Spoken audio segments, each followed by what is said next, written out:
Welcome to our jam session, this time about tools for user-centered design. Silvia Lleras, my colleague, is going to be talking in this occasion, but this is a jam session, so you're welcome to interrupt her with education and to propose questions in the middle of her speech. She's going to talk about this topic, but because she co-wrote a book with what was that? Natalia, which is also seen as Skype. She will present part of the talk, and I don't know. I will let you with her because she's got to come. A big applause, please.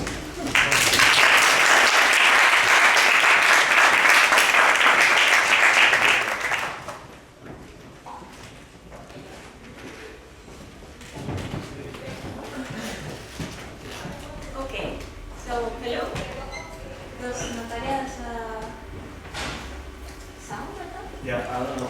Natalia, please. Yes. Natalia, talk. Can you hear her well? Yes. Low, but I can hear you. Yeah. Okay. Hello. Thank you very much for being here. My name is Silvia Lleras, and I just wanted to share with you the development of the book that we wrote together with Natalia as part of tutors of Los Andes University in Bogotá, Colombia. We published it last year on July or something. And it's been a product of a lot of years of work, not only of the two of us, but also some students were involved and some other teachers were involved. So I wasn't there for the time that they launched it because I wasn't living anymore in Colombia. So this is my time to show you what I did because I just wanted to share it with someone. So I'm very happy to have you here. And I just wanted to share a bit the screen with Natalia because when I put the complete screen, she's going to be lost. So I just wanted you to see her face, and she's going to help me with some part of the presentation, another part I'm going to do it. And afterwards, I also have some things to share. So after the presentation, if you want to come here and check some of the prototypes that we did, the list of tools that we had, is a bit of the process over there so that you can also check how it went to be what it is right now. Okay? So I'm going to put complete screen for you.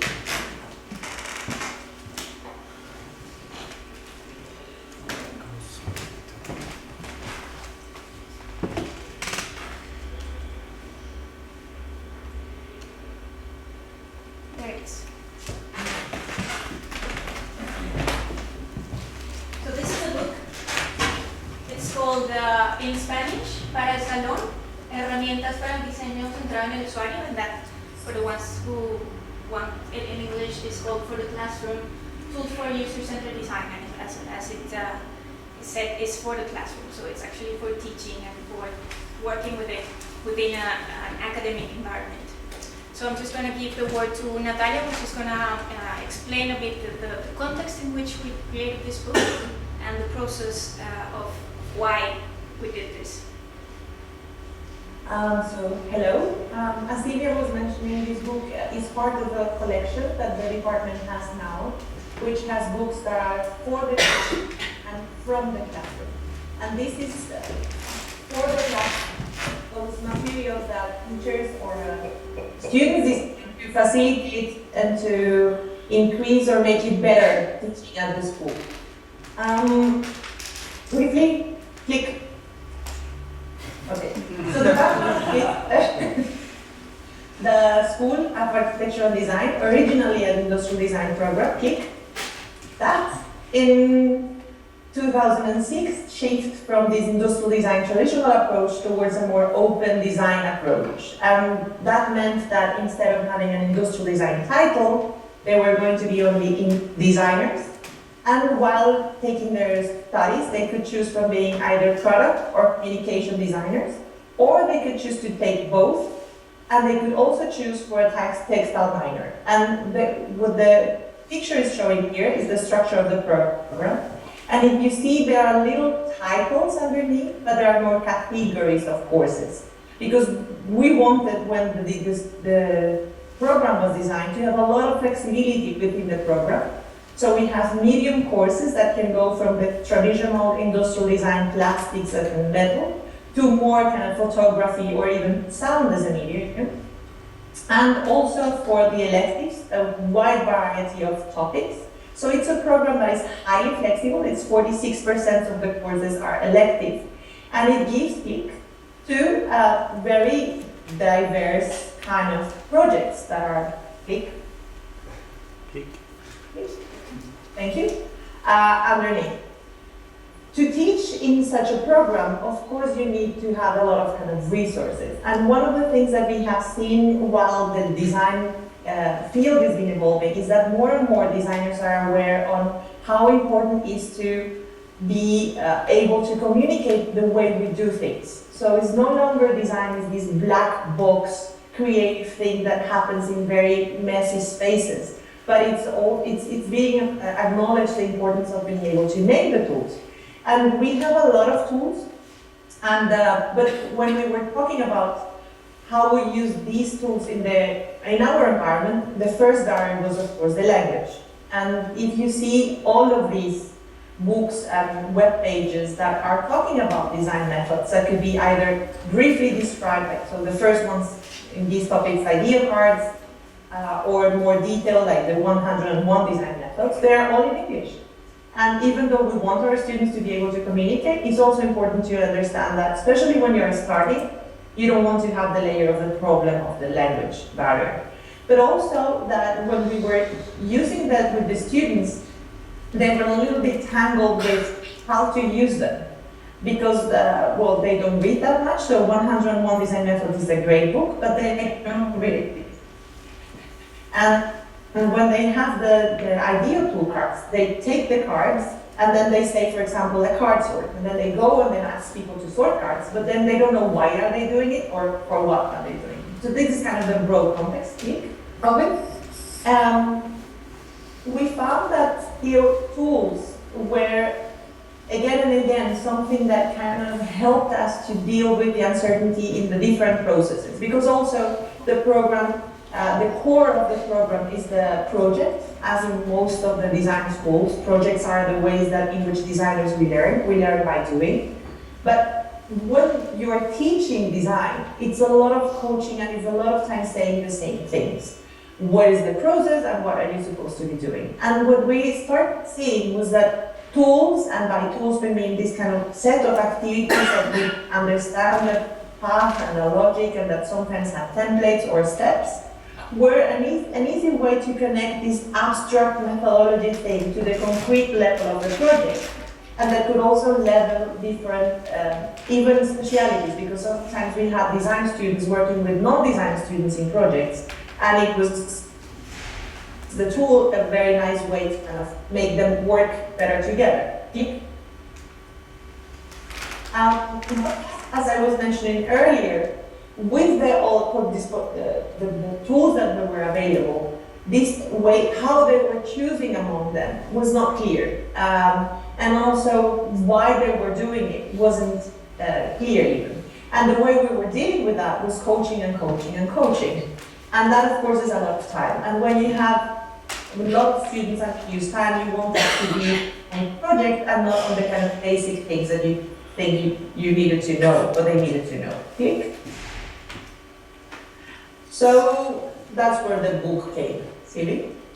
Yeah, we decided to do the book based on all those barriers that we were finding on this practice with students. But we didn't only want this book to be a set of tools, but it was also a tool for us to teach them how to deal with other toolkits that you can find around, because you can find a lot of them. And we know that this is not the toolkit that no one else is going to do. This is just our interpretation and our way of presenting this, but also a way of letting them create their own criteria on how to use and how to pick one within another. No? So the idea was to build this in order to teach them how to choose, how to plan, because that was one of the things. They just picked one and did it, and then they didn't know what to do with it, and implement and use it in a way that it was useful for the projects they were working on. And that meant that they needed to be somehow flexible. So we didn't want to make a recipe. No, it's not a recipe book in which that happened to us as well with some of the tools. It was that when you gave them, for example, the business model canvas, which is quite famous for a lot of people, they tended to just fill in the gaps as if it was like an exam. But at the end, you need to do a lot of things, and you need to really work through the project in order to adapt the tool and use the tool with it, for your own practice. And therefore, we all the time had in mind that it is important for them to be able to adapt these methodologies and these tools, also mixing and responding to the different profiles that were creating, that the program was creating. No? The one that is more interested on graphic design, the one that is more interested on industrial design, those two work together. But then these tools should be useful for both in a way, and they should be approachable and understandable for different types of design disciplines. And that was somehow a core thing when we designed the book. Okay, so a little bit of history of this process, because it is bigger than expected. The core started when I was teaching design methodology as a kind of the theory of the product emphasis. And we start acknowledging that the ideal cards were just a subset of a lot of tool cards, and this importance on the designers owning their ways of dealing with things, we thought that it was important. So we start dealing with how to do something particularly for the school that we had. And then additionally, on parallel, during the same time, I started my research on service design, and then it was other set of questions. Okay, are service design projects different than traditional industrial design projects, and which are the tools that you would use for that? It's more about the language. How does it change? Also, what is the best framework or way to organize? Because if you see idea cards, for example, they have prototyping, testing, evidencing. So they are more about activities that you could use with the different tools. But we, at the innovation workshop, it was a workshop that was quite an extreme scenario, where we worked with companies, designers, and non-design students during a semester to solve this challenge by means of this user-centered design approach. It was the perfect lab to test a lot of ideas. And of course, it was a challenge every time, because we had a client that we wanted to learn what was design. We used the innovation workshop as a window to portray this new breed of designers. Therefore, we had to be kind of very effective on the way that we were teaching non-designers to be in interdisciplinary groups, but also facilitating designers to work with companies. So in this very interesting soup, we made a research project to see how it could be better. And again, tools appeared as the name. So we said, okay, we already have a lot of experience with tools. And in that research, we came up with this format to present tools that Silvia is going to explain further. And this format was kind of, we were happy to combine a lot of needs from the school, from the kind of users that we had. So we made one prototype. So we did all the content, and then the first prototype was without the format, so it was only the content. And then we kind of validated that, of course, as designers know, the form in which you present has a huge impact on the use. But we just needed to test kind of the content itself, and then we made a second prototype that Silvia used it at the course with design professionals. And then this that you have there, that Silvia has in her hands, is the first kind of set of books. And in our minds, of course, this is an ongoing process that eventually could work with the So this is the second prototype, and that one is the word of prototype, and then the black one is our kind of third iteration. And ideally, what we dream, it would be kind of working with a blog in which we can share experiences and so on and so forth. The thing there is that none of us is working no longer with the university, but that is something that we have to see how it happens. No. All right. Okay. So we were based on the innovation workshop, and the innovation workshop also has this interesting thing is that we were working with the management school, and with them we kind of started using very much Beckman, which is the figure in the left. It's an interesting paper called Innovation as a Learning Process. And what was interesting and was very useful was that it was a very simple way to present 4 stages through which the design process goes, from observation to frameworks to imperatives to solutions. So basically framing the problem and solving the problem, but with these 4 clear stages that were kind of a compass during the semester for the students to understand. And by using this method, we were kind of refining it as designers that we are, kind of changing things and evolving it. So instead of having a circular model, we have now this model that is more similar to what IDEO uses, even though the states are not the same. But it's very similar, so it goes on the vertical from the real, tangible world to abstract, kind of more mind model. So gathering information, interviews, or secondary research is to discover, while making journeys, blueprints, Venn diagrams is more defining or reframing. And then when you can find your insights, then you choose and you make choices. That would be quoting but narrowing down. And then of course you do prototyping. And we know that this is easier said than done, and we know that it's not a linear process. But what we found was that with the first prototype, actually, that the first prototype, the Word one, was very focused on the tools. And it had a very brief description of each chapter.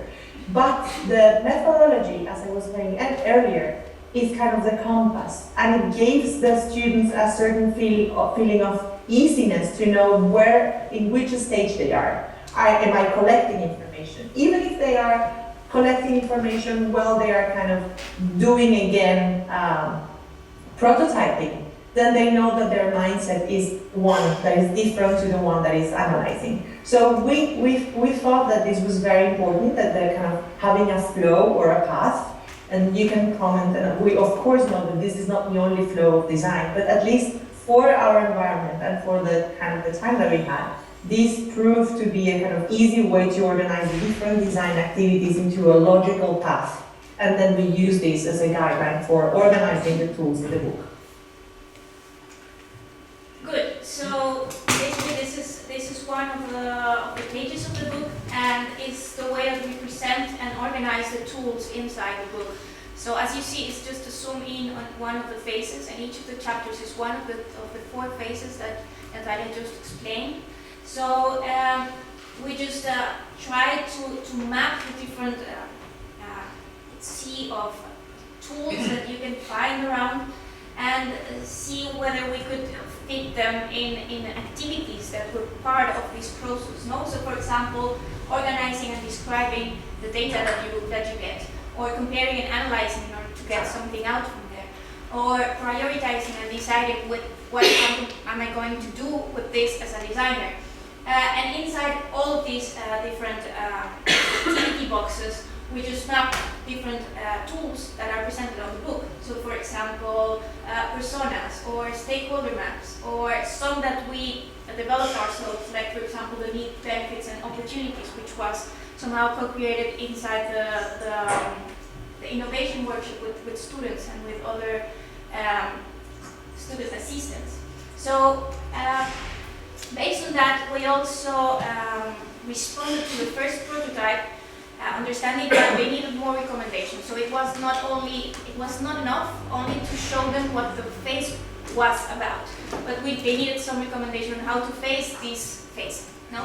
And then we did this page for each of the beginning of the chapters, which had these 3 recommendations. One having to be regarding planning, so and you prepare yourself for getting into field work phase. No? If you need to understand the context in which you're gonna design, so what do you need to do before starting that? What do you need to do before starting creating? And then what should be the attitudes that you should have? One thing is, for example, in the discovery phase, we said to them, just be open and expect something different from what you think is going to happen. No, so don't go with fixed hypothesis, but just let the data that you're gathering somehow amaze you with the things that they can show you. When the documentation, we had a lot of issues with students because they were not, they didn't know what to do with documenting their process. So when they arrived to the final stage, they didn't have resources to build up what they did and show it later on. So we made a lot of emphasis on how to document all the processes that they were doing. And that also meant, for example, be careful and pay attention to asking for permission if you're going to take pictures. Giving thank you if you are talking with someone. So very, very little things, but there were things that we just learned by doing and by teaching them every day that they needed this kind of information. And this is the structure inside the book and the tools. As Natalia said, this was created during the innovation workshop and was like the base from which we created the rest of the tools. And it has 2 pages, and then the third one has to do with a template or a specific theme or something that you just give in order to use the tool that I'm going to show you later. But this one over here has these 2 pages that you open like this, and then you have everything there. And why is it like this? First, we needed to deal with the fact that they don't read and that they don't have a lot of time.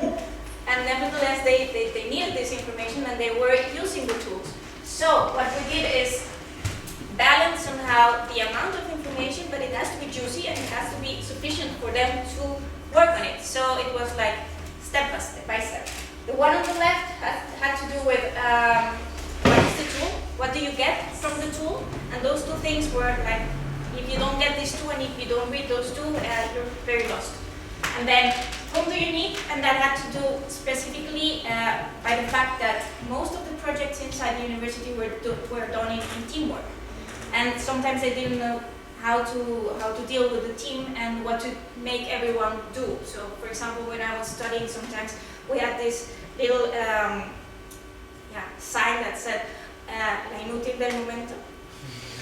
No? So there's sometimes that are like dead times in which you don't have anything to do, but you feel like, okay, I'm useless right now. So we wanted to somehow use this space to say, you need this kind of people, you need this kind of roles, and you can split somehow the work in order to get the most of the tools. This part on the bottom had to do with just references and sources where they could find something similar outside, other toolkits, other information that they could use really if they wanted to. And then the one on the right had to do with the 3 steps that we thought were important. No? What to do before using. So for example, how can you prepare yourself if you want to do this kind of map, which is over here? Well, the first thing that you have to think about is, do I have enough information? Or do I need more information in order to map something? Or should I try with the information that I have and maybe later on just understand that I need more information, and this just gives me questions and I just go back to the discovery phase. No? During, how can I execute the tool? And later, after, what do I do with what I get? So, how can I analyze this? What kind of questions should I make myself or should the team make in order to take the most of the exercise that we just did? And then we have these ones, which are the next page. And this one are different depending on the tool that we're presenting. So some of them have these ones over here, which are more templates and that guide the use of the tool, the execution of the tool, so are used for the during. Then we have these ones over here, which are more for the planning of the tool. So, for example, this one was to plan an interview. What should you take care in order to plan an interview?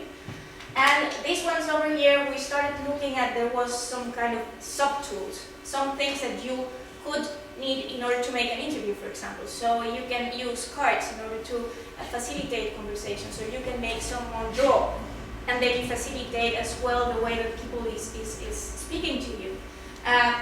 So we created these ones that are small cards that you can choose between them. So this one specifically that is over here is about prototyping. So it's the Wizard of Oz.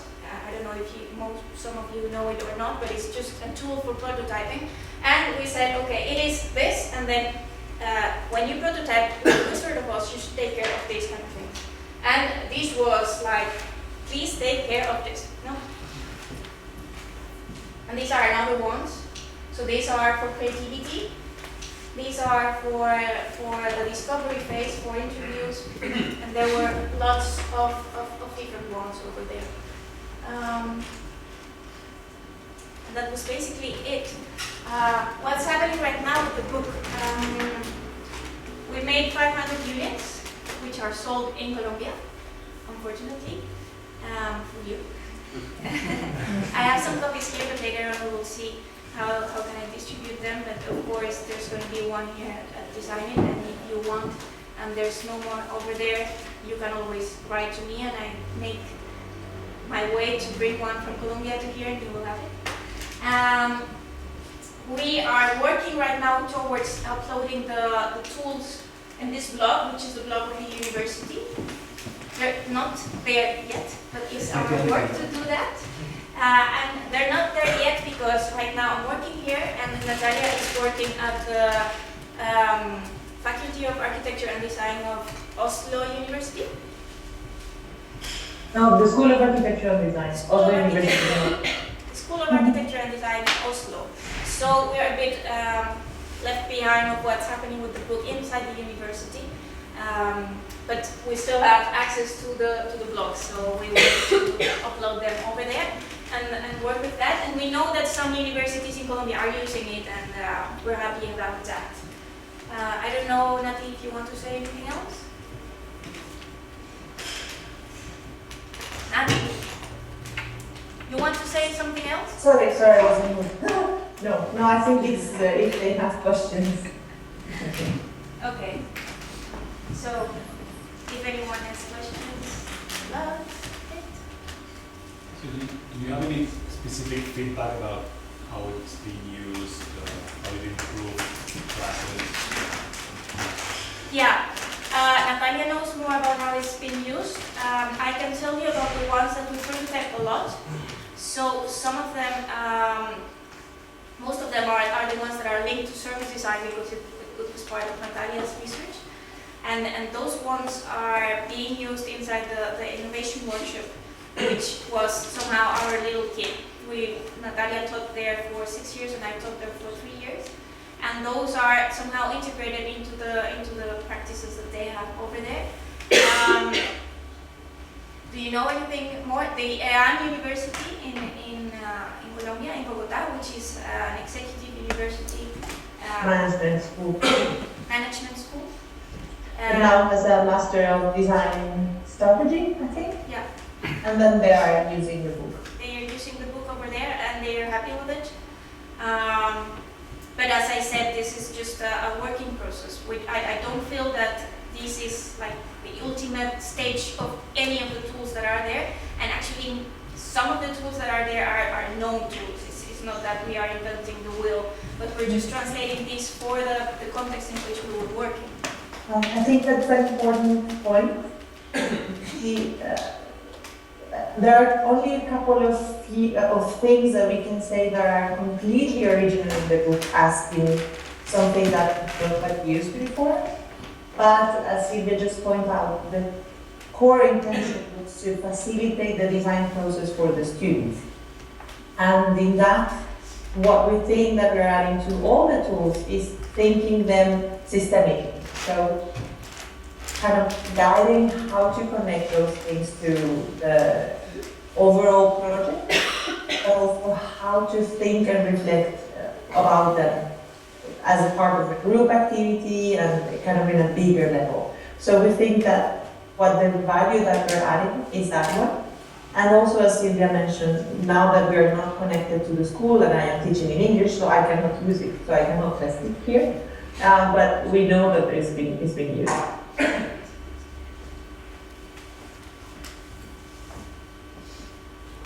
So, from my little experience teaching some of these tools, students also only get to understand them once they practice them, as you said, like learn by doing.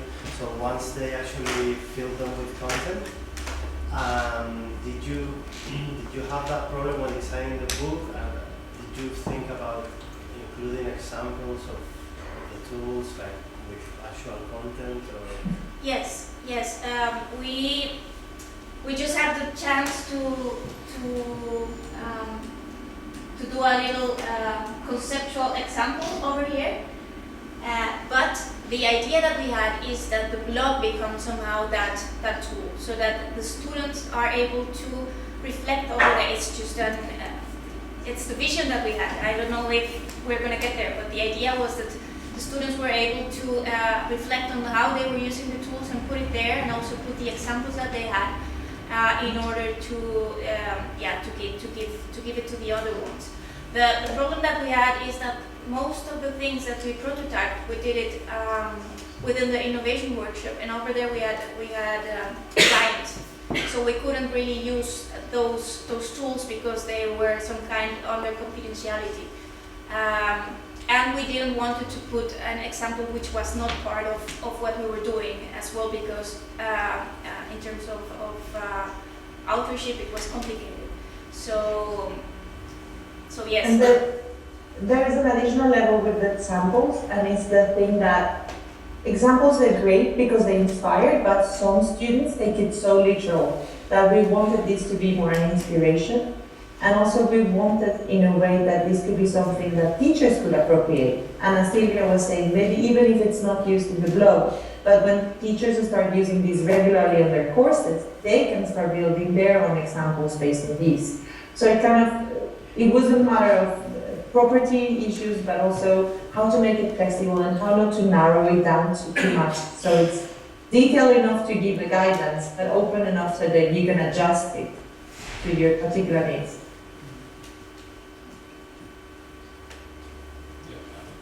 I'm not even sure that I believe what I'm going to say, but the challenge is there's something that sticks in my head.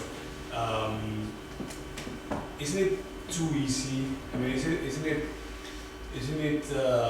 making a book for students, helping them a lot in a moment that they should be actually suffering and learning through past experience?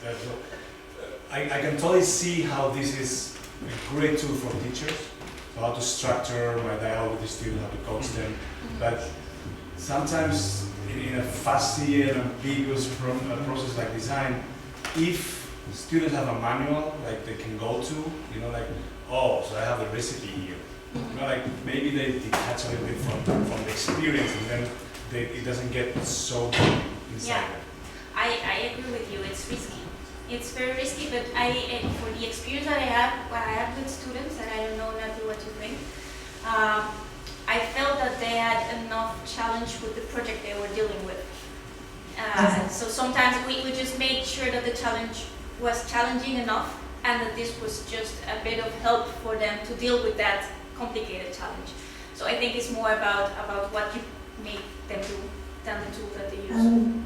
And of course it has to do a lot with the style of the teacher, but what we said earlier, that this is not a recipe, giving them something that they can build over, we thought it was kind of stepping on the shoulders of giants. So instead of asking them to invent the rule again, we gave them, this is already available for all the design students that are fluent in English. And if you see, IDEO takes a new manual every 2 years, and there is a lot of manuals.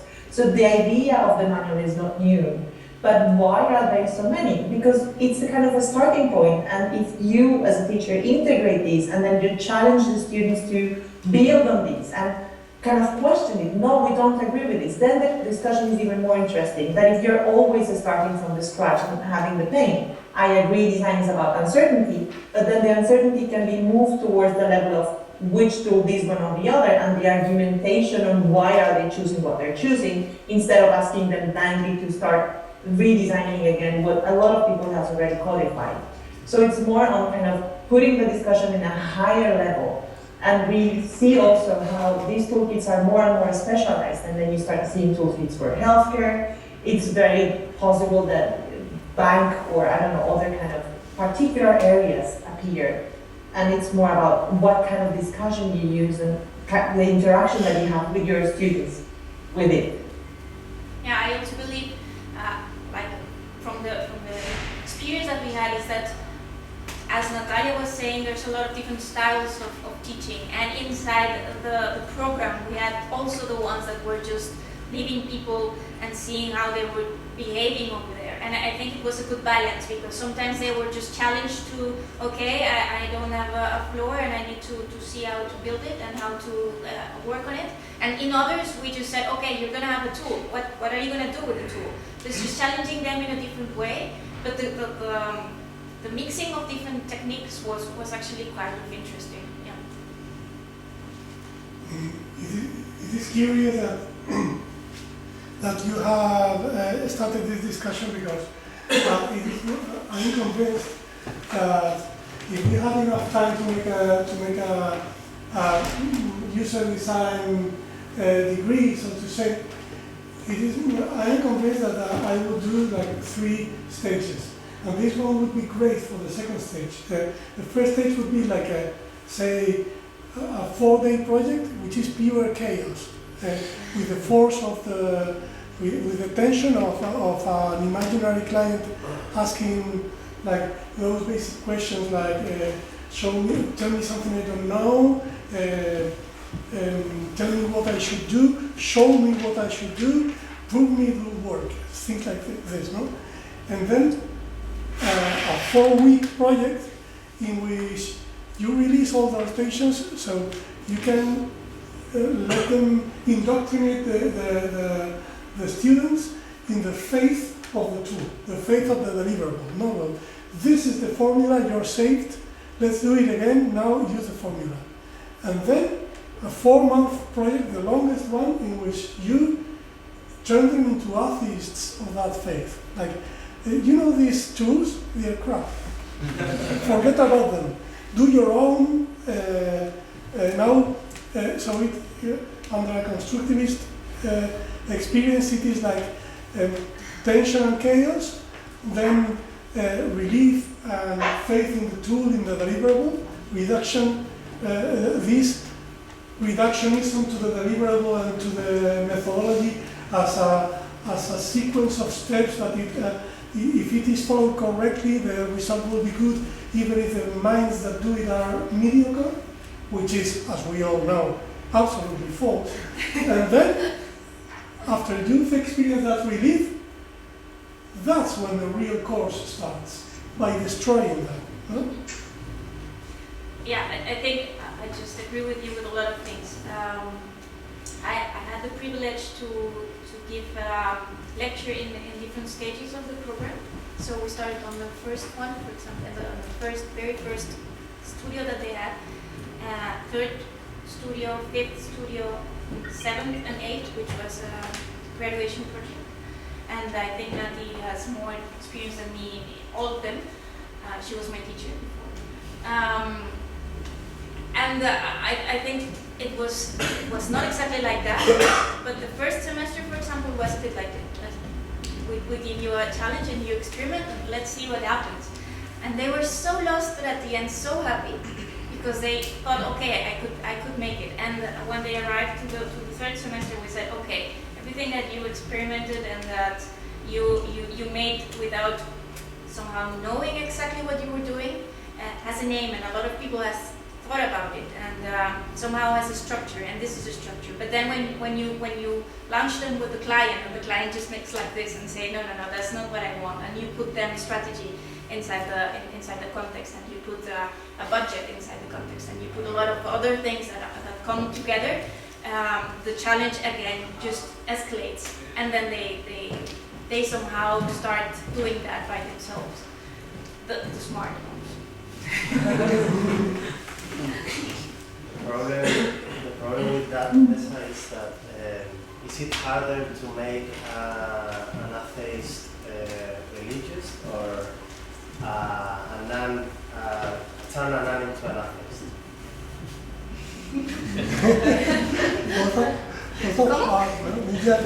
That's right. It is very hard to make a religious atheist, no?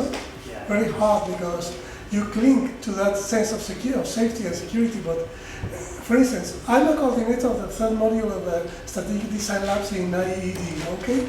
And last year, a couple of students have complained about things they found in the project and their classes, which were requirements were not clear enough, and the criteria, each tutor we ask advice to gives us different and contradictory advice, and the criteria by which our work is going to be evaluated is totally contradictory between the different members of the tribunal. And when they told me this, I said, then we are doing a good job. Because when you go out there in the real world, you will find exactly that. And that's why I think it is vital, to turn them into atheists of the tool, because otherwise they will go into the real world like saying, because they don't believe my tools don't work here. They believe it is the client is dumb, or the world is badly designed, or they will become whiners, no? Not you guys, still is you. They're the smart ones. Yeah, sometimes I used to even prohibit them to use tool cards inside some of the courses. I said to them, these are not allowed. You cannot use them. For example, the ideal cards in the first semesters, I said to them, you cannot use them directly, because it just made them confused with something they started believing without knowing why. And I forgot what I was going to say. Nothing. Huh? You want to say something? No? So have you thought about translating these into English? This book? No. I think there's a lot of things already happening in English. So one of the advantages that the book has is that it's in Spanish. The library proposed it to us, so it's in the contract. Like, if you make a translation, it's going to be with us. But I don't think we're going to make one. I don't know. It depends.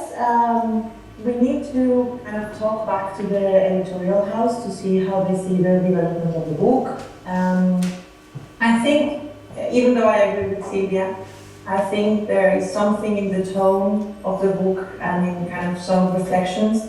Basically, the book is the kind of, in a way, the diary of 10 years of teaching from my side and 5 years of teaching from Silvia's side. So a lot of the things that we were usually telling to the students are there, and it might be a value there. It's clearly intended for the academic study, not only needed to be using there, but kind of the tone is very towards those that are starting to think on the design process, and that's why we have these recommendations: think and plan and document, and so there might be an interest on having it in English. By now, we don't have it, but we need to see how it can. It's less than a year that we have it public, so we cannot tell how it's been accepted or used. That's it. Anyone else? much.